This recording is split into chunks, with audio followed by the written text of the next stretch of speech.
성경 말씀 봉독합니다. 고린도후서 12장 1절에서 10절 말씀입니다. 무익하나마 내가 부득불 자랑하노니 주의 환상과 계시를 말하리라. 내가 그리스도 안에 있는 한 사람을 아노니 그는 14년 전에 셋째 하늘에 이끌려 간 자라. 그가 몸 안에 있었는지 몸 밖에 있었는지 나는 모르거니와 하나님은 아시느니라.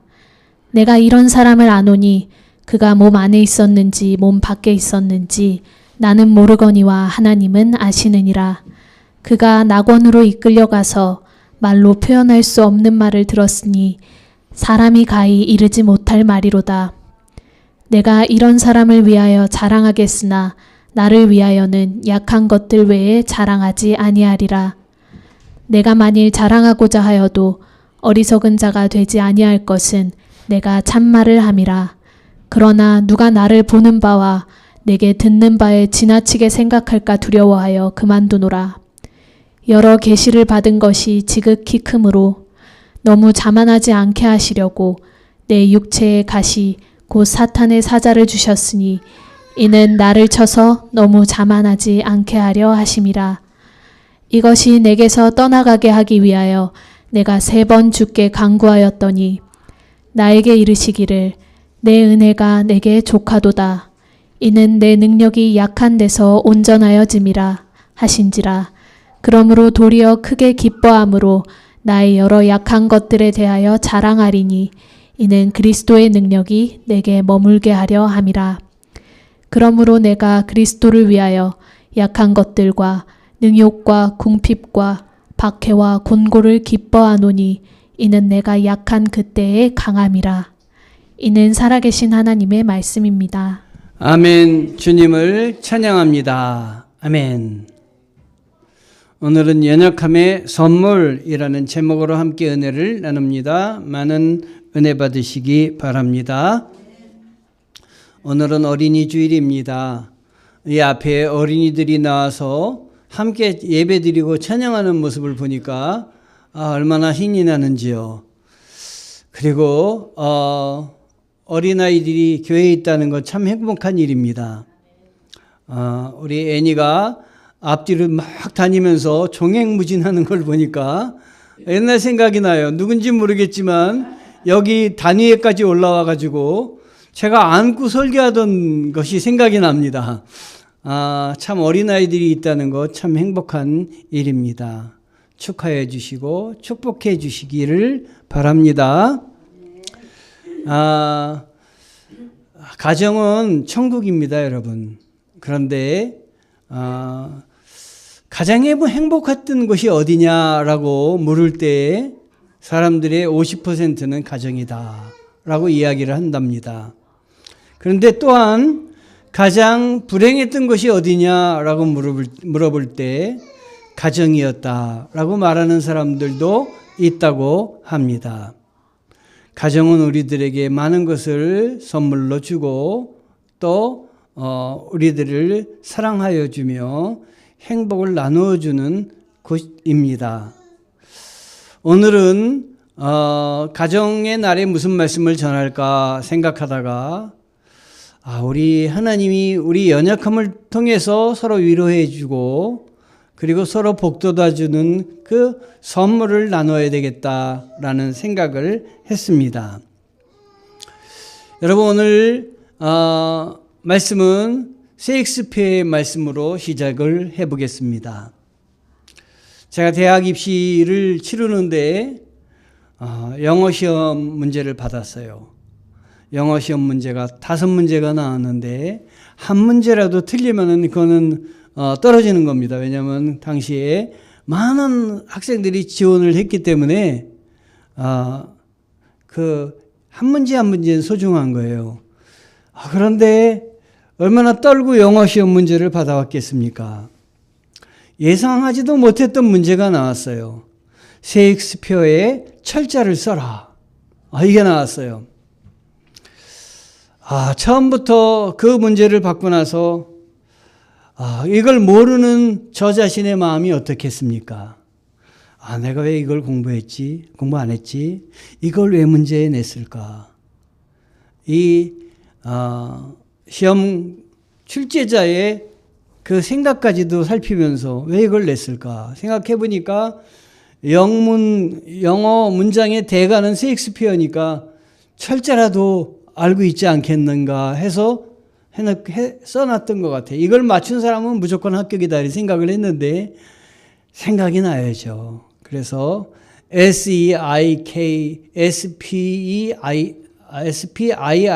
이렇게 뭐 이런 식으로 썼던 것 같아요. 분명히 틀렸다고 생각했죠. 그래가지고 시험 끝나자마자 영어 사전을 막 찾아봤어요. 그랬더니 SHAKE, SPARE 이렇게 되더라고요. 여러분 모든 단어를 영어 단어 외우던 생각을 한번 해보시면요. 영어 단어 하나를 외울 때는요. 처음부터 시작해서 SHAKE, SPARE 쭉 써가지고 A4 용지 맨 밑에까지 쓰거든요. 그래요, 그렇게만 씁니까? 또 동그라미 쳐가면서 SHAKE, SPARE 해가지고 해야 외우는 거예요. 이 단어는 긴 단어이기 때문에 더더구나 더 그렇습니다. 그런데 그 사건 이후로 A4 용지에 한 글자도 안 썼는데 이걸 외웠어요. 그 순간에. 너무 제 인생에 중요한 때고 그래서 이걸 외웠던 것 같아요. SHAKE, SPARE. 근데 셰익스피어가 뭐라고 얘기했냐면 인간은 하나님의 작품 중에 최고의 걸작품이면서 동시에 가장 나약한 존재이다. 제가 이 영어 시험에서 이 셰익스피어의 단어를 받아보면서 내가 그렇게 공부했다고 생각하는데 내가 공부한 것에 구멍이 많았구나. 내가 완벽하게 했다고 하지만 내 인생이 이렇게 완벽한 건 아니구나. 이런 문제가 나올 줄이야. 이런 생각을 하고 그 시험을 마무리 졌습니다. 결과는 어떻게 됐을까요? 낙방했습니다. 근데 대학원 시험을 치르는데 대학원의 교수님이 제가 영어를 만점을 맞았던 모양이에요. 왜냐면 이 사건 이후로 영어를 아주 그냥 영어에 노이로제가 걸려가지고 영어만을 붙들고 살았던 것 같아요. 그때 대학원 교수님이 자네 영어 참 잘하네. 면접 시험 얘기예요. 교수님들이 쫙 앉아 있는데 한 교수님이 자네 영어의 대가가 누군지 아나? 셰익스피어입니다. 셰익스피어의 철자를 한번 얘기해 보게. 이러시는 거예요. 야, 그때는 틀렸는데 이번에는 얼마나 아주 잘 얘기했겠습니까? SHAKE, SPARE 그랬더니 그 교수님이 깜짝 놀라면서 맞네. 자네 진짜 잘하는구만. 하나님이 이쪽에는 어려움이 있죠. 어려움으로 정말 낙방의 그 고배를 마시게 했지만 이쪽에는 그 문제로 말미암아 다른 문제는 다른 건 물어보지도 않고 아이고 자네 어서 들어오게 하기까지 바꿔주시는 하나님이에요. 여러분. 하나님 우리를 사랑하여 주십니다. 우리는 하나님이 주신 여러 가지 선물을 갖고 사는데요. 하나님이 우리들에게 주신 그 좋은 여러 가지 선물 중에서도 연약함이라는 선물을 우리에게 허락하여 주셨습니다. 연약함. 제가 지난주에 여러분 동해에 제가 다녀왔어요. 동문회가 있어가지고 동문회에 그 스케줄에 따라 어떤 요 근처의 목사님이 그 아름다운 교회 목사님이 거의 돌아가시다 살아났잖아요. 여러분 들으셨잖아요. 그 목사님이 우리 목사님들 기도, 우리 성도님들의 기도 때문에 살아나셨다고 우리 목사님들한테 회를 대접해 드리겠다고. 그 비싼 회, 거의 한 60명 정도인데 60명 정도 회를 대접해 드리겠다고 그런 거예요. 제가 보기에는 돈 한 200만 원 이상 나왔을 것 같아요. 그래도 너무 감사해서 해드리겠다. 그래서 동해 바다에 그 바다가 쫙 보이는 횟집에 가서 회를 먹었습니다, 여러분. 다 여러분의 덕입니다. 그런데요, 제가 음식을 먹으려면 어떻게 해야 됩니까? 뭐를 음식 먹기 전에 소화시키고 당을 조절하기 위해서 제가 하는 연례 행사가 있잖아요. 제가 그래서 항상 요걸 갖고 다닙니다. 어디 외부에 나갈 때는 요걸 갖고 다녀요. 이게 제가 사용하는 모든 기구들을 넣는 함입니다. 보기에 참 그럴듯하잖아요. 음식 먹기 10분 전에 그걸 일을 해야 돼요. 그래서 제가 이걸 늘 갖고 다니다가 남한테 안 보여주려고, 뭐 자랑할 일이 아니니까 남한테 안 보여주려고 옆에다 턱 놓고 갖고 가갖고 화장실에 가서 그리고 모든 것을 준비하고 나옵니다. 준비해서 나와서 제 자리에 앉아가지고 옆에다 딱 놨더니 옆에 있는 목사님이 목사님 그게 뭐예요? 그러는 거예요. 그래서 제가 그걸 뭘 알려고 그러세요? 그냥 그렇게 넘어가려고 그걸 뭐 알려고 해서 그랬더니 이 양반이 이거를 잡아가려고 손을 뻗었어요. 그래서 제가 이쪽에 있는 걸 이쪽으로 옮겼습니다. 그리고 뭘 그걸 알려고 그래? 그리고 했는데 강적이 오른쪽에도 있는지 몰랐어요. 그리고 이쪽에 신경 쓰는 동안 이쪽에 앉아있는 목사님이 이걸 쓱 가져가더니 뭔데 그래? 그러면서 이거를 이렇게 열려고 그러는 거예요.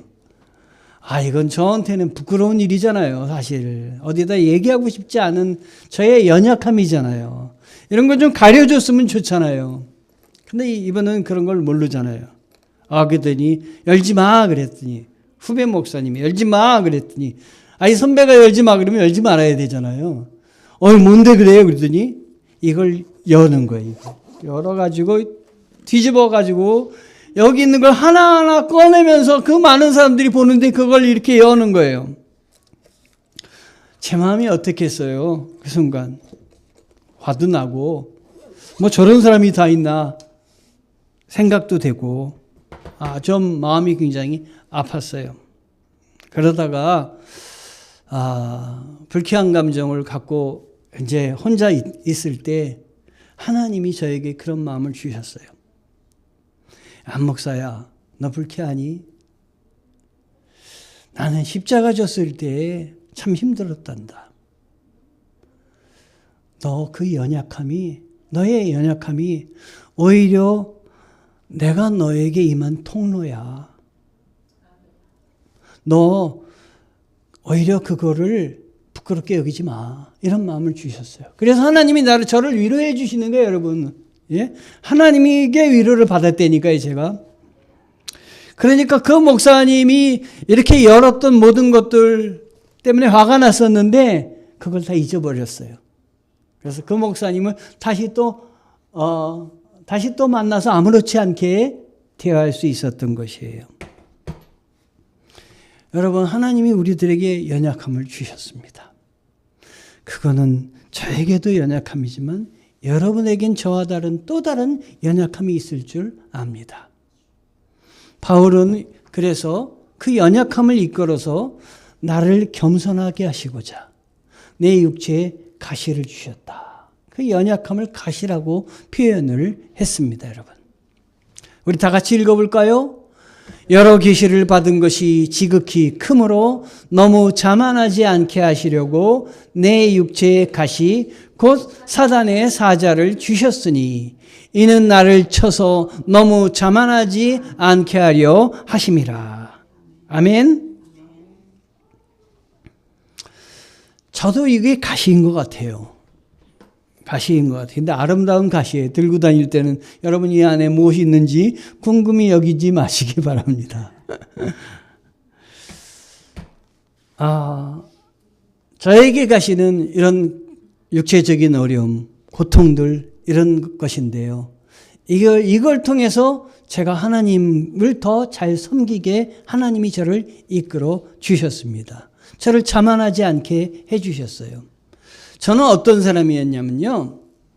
조금 자랑할 거리가 있으면 막 떠들어대는 사람이었어요. 신문에 나면 가만히 제가 안 있어요. 신문에 났다고 이야기하는 사람이에요.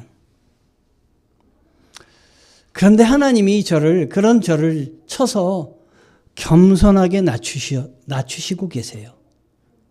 지금도 자만하는 마음이 많지만 지금도 낮추고 계세요. 하나님이 나에게 하나님의 일을 맡기시는구나. 이런 부족한 사람에게 맡기시는구나. 이런 생각을 합니다.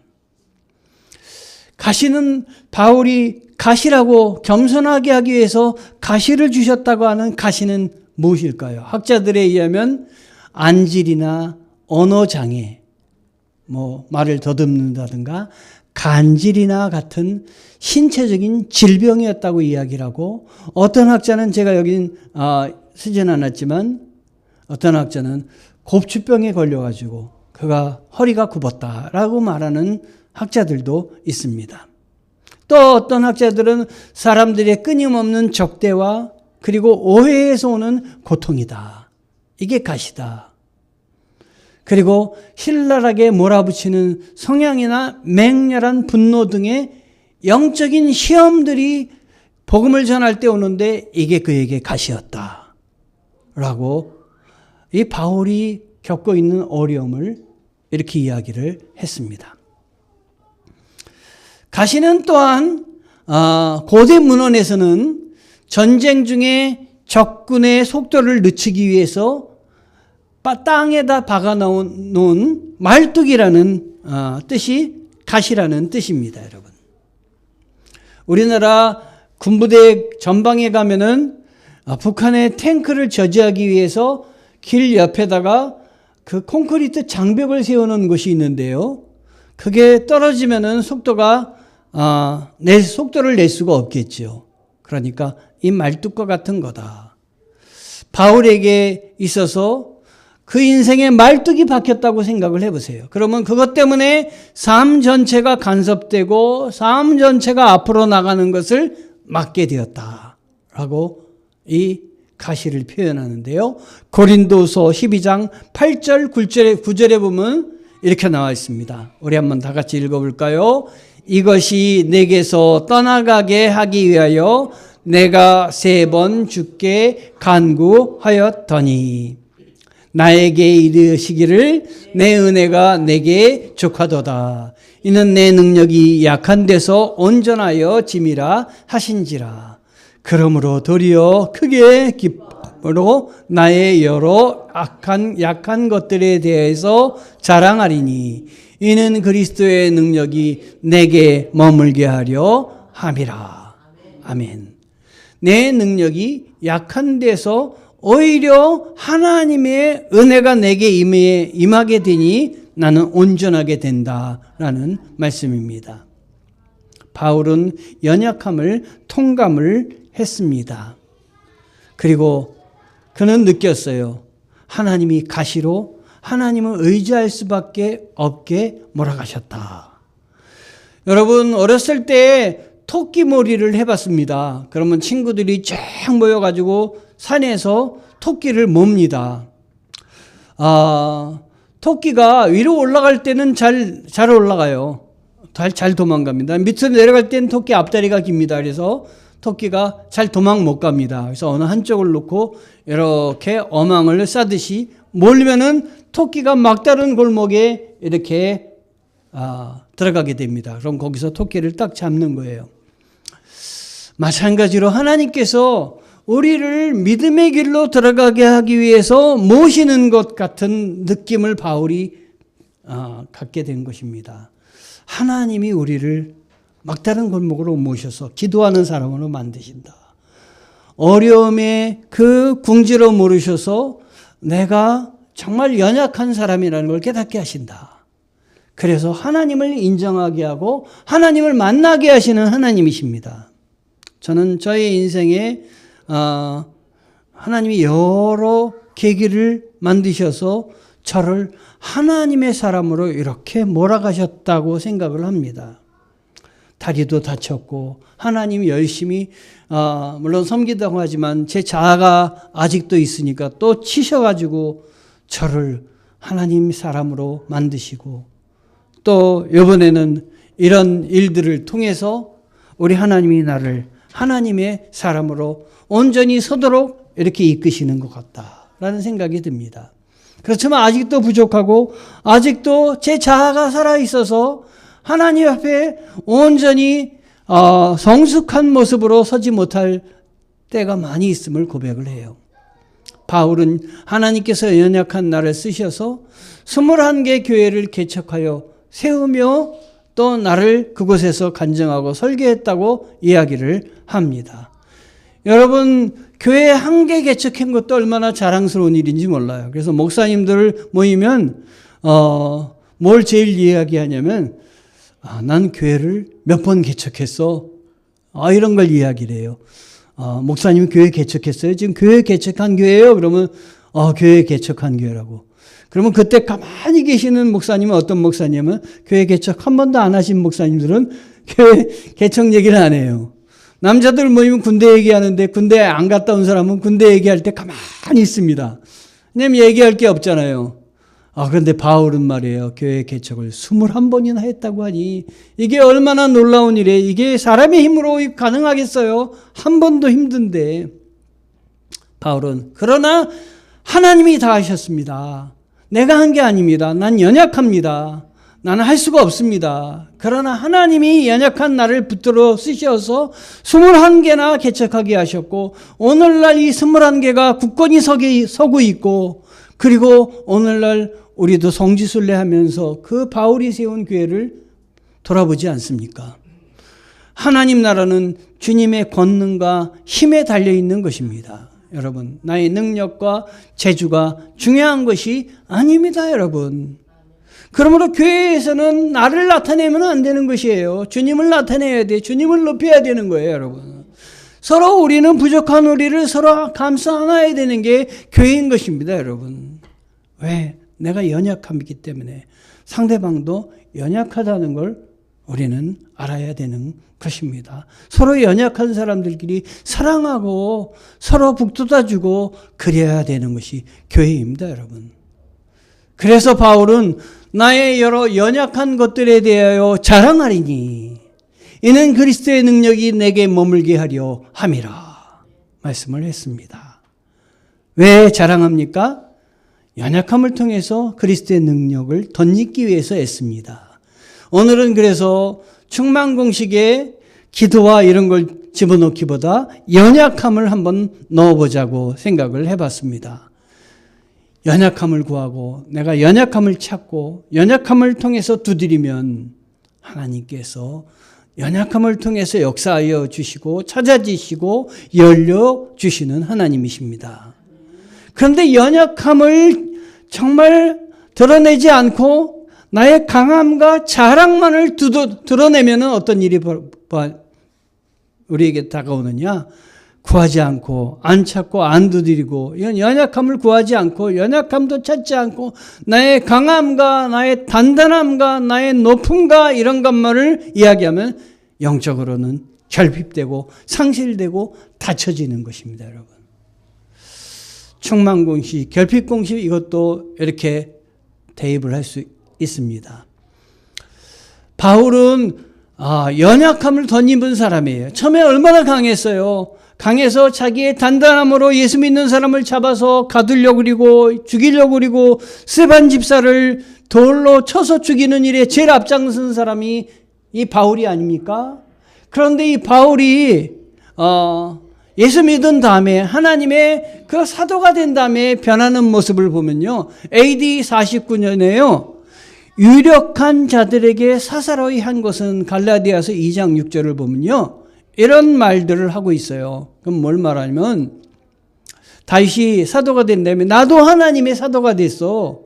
우리 주님이 나를 부르셔서 사도가 됐는데 너희 예수님의 그 제자들 사도 베드로라든지 이런 사람들 그런 사람들에게 정말 이 바울이 아주 힘있게 이야기한 걸 볼 수 있어요. 베드로도 잘못했을 때 막 꾸짖고 그랬던 사람이 누구냐면 바울이었어요. 왜냐하면 바울이 자기는 단단하다고 생각했기 때문에 그렇게 했던 거예요. 그런데요, AD 49년에서 6년 후에 바울은 이렇게 변하고 있어요. 고린도전서 15장 9절에 보면 나는 사도들 중에 가장 작은 자라. 얼마나 많이 변했어요. 나는 사도 중에도 나는 하나님께 부름받은 예수님께 직접 부름받은 사람입니다. 이랬던 사람이 나는 사도들 중에 가장 작은 자입니다. 이렇게 변했어요. 그 다음에 AD 60년에 에베소서 3장 8절에 보면은 모든 성도들 중에 가장 작은 자보다도 더 작은 것이 나다. 이번엔 사도 중에 가장 작은 자가 아니라 성도 중에 가장 작은 자다라고 자기를 더 낮췄어요. 이건 뭘 말하는 거예요? 더 겸손해진 거예요. 나를 더 낮춘 거예요.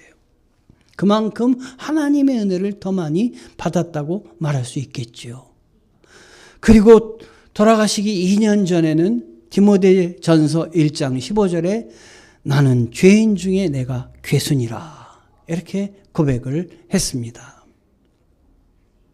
그만큼 내가 주님을 핍박하고 주님을 믿는 자들을 잡아가던 이런 나쁜 일을 했기 때문에 나는 죄인 중에 괴수입니다 라고 고백을 했던 거예요. 여러분의 이 단계 중에 여러분의 위치는 어디에 있다고 생각을 하십니까? 저는 마음으로는 제일 미친 것 같아요. 왜냐하면 죄인 중에 내가 괴순이라. 제가 생각해 보면은 우리 하나님 일을 하는데 제가 앞장서서 막은 게 많이 있거든요. 우리 가정으로 따지면 예물 얼마나 드리자 그럴 때는 제 생각으로 많이 드리자는 걸 적게 드리고, 그리고 뭘 수요예배 가냐고 이렇게 얘기하고, 목사인 제가 그랬던 기억이 나요. 주님 앞에 생각하면 주님, 제가 죄인 중에 제가 괴수입니다. 그런데 하나님은 이런 저를 택하셔서 개척을 시키셨어요. 그래서 저는 하나님이 위대하시다 생각이 듭니다. 부족한 나를 택하셔서 교회를 세우는 일을 감당하게 하시다니. 여러분, 우리가 그런 경험을 하게 되면 어떤 사람이 되어야 되냐면요, 나하고 똑같이 연약함에 처해 있는 사람을 위로하는 사람이 되어야 돼요. 그리고 격려하는 사람이 되어야 됩니다. 어려움에 많이 처할수록 우리 인격은 더 고매해지는 것 같습니다. 고린도서 12장 10절에 그러므로 내가 그리스도를 위하여 약한 것들과 능욕과 궁핍과 박해와 곤고를 기뻐하나니 이는 내가 약한 그때 강함이라. 제가 요 맨 마지막 부분에 이 내가 약한 그때의 강함이라, 이 부분은 너무 제가 은혜가 돼서 영어로 외우고 있는데요. For when I am weak, then I am strong 이라는 말이에요. For when I am weak, 내가 약한 그때, then I am strong, 나는 강함입니다. 내가 약한데 왜 강함이냐? 내가 약한데 하나님 은혜를 아니. 내가 약한데 하나님을 붙잡고 있으니. 나는 세상적으로 약해서 제일 떨어져 있지만, 나는 고통 가운데 있지만, 내가 아무것도 할 수 없다는 것을 내가 알고 그걸 해결해 주실 분이 예수님이고 하나님이라는 걸 알기 때문에 바로 나는 강합니다. 이는 내가 약한 그때 강함이라. For when I am weak, then I am strong. 요한일서 4장 4절에 자녀들아 너희는 하나님께 속하였고 또 그들을 이기었나니 이는 너희 안에 계신 이가 세상에 있는 자보다 크심이라. 우리 안에 계신 이가 누구이십니까? 예수님이십니다. 예수님 외에는 다른 모든 것이 여러분에게 있는 기쁨을 뺏어가지 않도록 주의하시기 바랍니다. 사람이 뺏어가지 않도록 주의하시기 바랍니다. 여러분이 생각하는 더 좋다고 생각하는 일들이 여러분 안에 계신 주님의 은혜를 뺏어가지 않도록 여러분 자신이 조심하시기 바랍니다. 주님만을 위해서 사셨으면 좋겠어요. 제가 책을 읽다가 다윗의 3대에 전달되는 죄에 대해서 적어놓은 내용들을 읽게 되었어요. 죄가 세대로 전달이 된다는 거예요. 세대로 전달이 되는데 그 세대가 몇 세대로 전달이 되느냐? 우리는 3년으로 알고 있는데요. 성경을 보니까 3대, 4대까지 내려간대요. 자, 보세요. 다윗은 젊을 때 하나님의 마음에 합한 사람이고 이스라엘 최고의 왕이 다윗이었어요. 그런데 말년에는 40대, 50대에 가서는 밧세바와 통간을 했고 그 밧세바와 통간한 그걸 지우기 위해서 그의 남편 우리아를 살해를 했어요. 전장의 최고 전반부로 보내가지고 자기의 군대를 후퇴를 시켰어요. 그리고 우리아 혼자만 남게 해서 살해를 했습니다. 여러분, 하나님 믿으려면 끝까지 믿으셔야 됩니다. 선한 일을 하려면 끝까지 선한 일을 하셔야 돼요. 여러분. 아멘? 그러면 우리의 생각만 갖고 안 됩니다. 거기에 주님 마음이 덧붙여져야 됩니다. 덧붙여져야 됩니다. 개척을 할 때도 얼마나 힘든 일이 많은지 몰라요. 끝까지 주님을 붙잡아야 됩니다. 왜냐하면 내가 하는 게 아니니까 내 힘을 조금이라도 붙들면 힘든 겁니다. 그럼 모든 걸 포기하고 싶은 마음이 나는 능력이 안 되니까 안 되는 겁니다. 그러나 주님을 붙들고 끝까지 나갈 때 하나님을 끝까지 기뻐하시는, 하나님에게 인정받는 사람 될 수가 있는 것이에요. 솔로몬 하면 지혜의 왕 아닙니까? 얼마나 사람들이 솔로몬을 칭송했습니까? 성전을 짓는 일을 감당했잖아요. 그런데 성경은 솔로몬을 뭐라 그러냐면 하나님 앞에 온전치 못했다고 표현을 합니다. 솔로몬은요, 솔로몬과 같이 되게 해주세요 이렇게 기도하면 안 된다 그랬잖아요. 왜냐하면 솔로몬은 지혜도 있었지만 축첩을 많이 했는데요. 아내가 300명이었고 그 다음에 첩이 700명이었나 그럴 거예요. 그래서 1000명의 아내를 거느렸던 사람이 솔로몬이에요. 행복했을까요? 제가 보니까 남편과 아내 정말 행복하게 잘 사는 게 행복인 것 같아요. 르호보암, 이 솔로몬의 아들이에요. 이 사람은 그래서 다윗과 솔로몬은 젊을 때 강성했을 때 하나님을 찬양하고 그게 대단했다고 하잖아요. 르호보암은 처음부터 하나님을 저버리고 우상을 숭배했어요. 거기다가 아내가 18명, 후궁이 60명, 자기 아버지를 그대로 본받았습니다. 여러분, 세대로 3세대까지 이렇게 좋은 점들도 내려왔겠지만 좋지 않은 점들도 내려왔어요. 그레샴의 법칙이라고 경제 법칙이 있는데요. 악화가 양화를 구축한다라는 그러한 법칙이 있어요. 악한 것이 좋은 것을 더 배척합니다, 여러분. 그래서 악한 것이 자리 잡게 하는 것이 세상의 원칙이에요. 우리 인생에는 악화가 없어지게 해야 됩니다. 그러려면 예수 그리스도를 붙드셔야 됩니다. 내 힘으로 안 되는 거예요. 악화가 양화를 구축하는 것이 세상의 법칙이지만 악을 몰아내는 것이 하나님의 법칙입니다. 예수 그리스도 힘입어서 내 힘으로 안 되는 걸 주님과 함께 몰아내는 우리가 되어야 되겠습니다. 시편 109편은 저주의 시라고 나와 있는데요. 시편 109편에 보면은 거의 모든 게 저주예요. 이런 심한 말이 있을 정도로 여기 이걸 성경에다 이걸 적어놨나 하는 생각이 들어요. 그 중에 13절과 14절을 보면요. 뭐라고 저주를 하냐면 자손도 끊어지고 후대에 이르러 그들의 이름까지도 지워지게 하십시오. 그의 아버지가 지은 죄를 주님이 기억하시고 그의 어머니가 지은 죄도 지워지지 않게 하십시오. 여러분은 얼마나 억울하고 얼마나 화가 나면은 성경에다가 이걸 써놨겠어요. 저주의 시를 썼겠어요. 그런데 여러분, 이 저주의 시가 시편에 포함된 이유가 뭐라고 생각하십니까? 학자들은 이렇게 얘기를 해요. 억울하다고 복수하지 말고 저주의 시를 하나님께 써서 드렸듯이 하나님께 쏟아놓으라. 네가 갚으려고 하지 말고 억울한 일이 있고 화나는 일이 있으면 네가 복수하려고 하지 말고 하나님께 쏟아놔라. 기도해라. 악한 말을 하는 자의 최후를 경고하기 위함입니다. 여러분, 하나님이 다 여러분의 마음을 아십니다. 하나님이 다 위로하여 주십니다. 하나님이 다 갚아주실 것입니다. 그러니까 사람보다는 하나님에게 다 터놓으세요. 하나님께 다 얘기하세요. 아멘. 바울은 자신의 연약함을 통감했습니다, 여러분. 그래서 하나님 앞에 하나님이 가시로 나를 의지할 수밖에 없도록 나를 몰아가셨다라고 바울은 여깁니다. 바울은 하나님께서 그래서 연약한 나를 택하셔서 쓰셔서 21개나 교회를 개척하게 하시고 간증하고 하나님의 이름을 높였다. 여러분, 21개를 어떻게 개척을 합니까? 불가능한 거예요. 근데 바울이 그걸 감당했습니다. 하나님 나라는 주님의 권능과 함께 하나님 나라는 달려있는 것이에요. 하나님의 일은 내 능력과 재주로 하는 것이 아닙니다.